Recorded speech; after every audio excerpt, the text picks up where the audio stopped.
Nous, on veut continuer à soigner encore, voir nos gestes soulagés. J'ai dit, voilà, enfin j'ai trouvé ma voie. Voilà. Que mes premières années ont été de belles années de rencontres, d'échanges. Et ce que je vois maintenant, c'est le gâchis. Là, ça a été un signal d'alarme pour me dire stop, tu ne peux pas continuer à exercer ton métier de cette façon. Donc là, on est sur une autre planète. Hein. Moi, j'ai jamais vu ça dans toute ma vie. Il déshabille Paul pour habiller Pierre. Tout moment non technique est considéré comme du temps perdu. Des directeurs qui sont arrivés avec des injonctions, avec des feuilles de route dans les hôpitaux. On perd des compétences, c'est-à-dire qu'une infirmière qui est présente dans l'établissement depuis 20 ans, remplacée par une jeune professionnelle, on perd les compétences de cette personne acquise pendant 20 ans. C'est qu'il y a 180 000 infirmiers qui sont disséminés dans la nature, on ne sait pas ce qu'ils font. En tout cas, ce qu'on est sûr, c'est qu'ils ne veulent plus travailler à l'hôpital.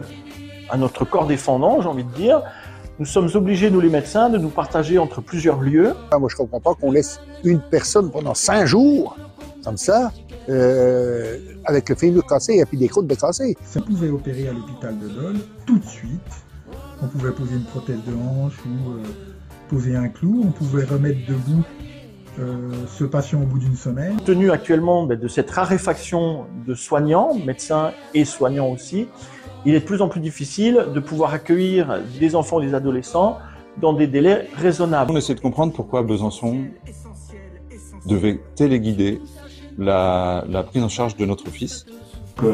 Dire qu'on va prendre en charge la population de Dole sur un hôpital qui est déjà à bout de souffle, c'est compliqué. Il n'y a plus de place. Ils n'opèrent plus à Dole. Alors vous voulez faire quoi? Vous voulez faire quoi?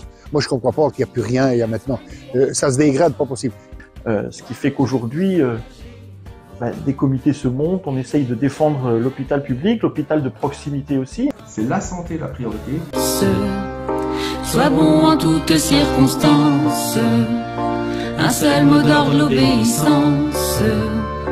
L'hôpital public en souffrance, c'est compliqué, faut en parler, faut continuer la résistance. Faire preuve de désobéissance, c'est le temps de l'inobservance. Nous, on veut continuer à soigner encore, voir nos gestes soulager vos corps, aider vos âmes à aller mieux encore. Nous, on veut continuer à soigner encore, voir nos gestes soulager vos corps, aider vos âmes à aller mieux encore. Vous ne demandez pas la lune, seulement de quoi nous recevoir. Mais ceux d'en eux n'entendent pas ceux d'en bas quand on reste enfermé dans sa tour d'ivoire. Vous ne demandez pas le moon, seulement le minimum vital. Mais la vie a un prix dans ce bas monde et le monde d'en haut ne retient que ce qui est rentable. Vous ne demandez pas l'impossible, seulement d'ouvrir un peu les yeux.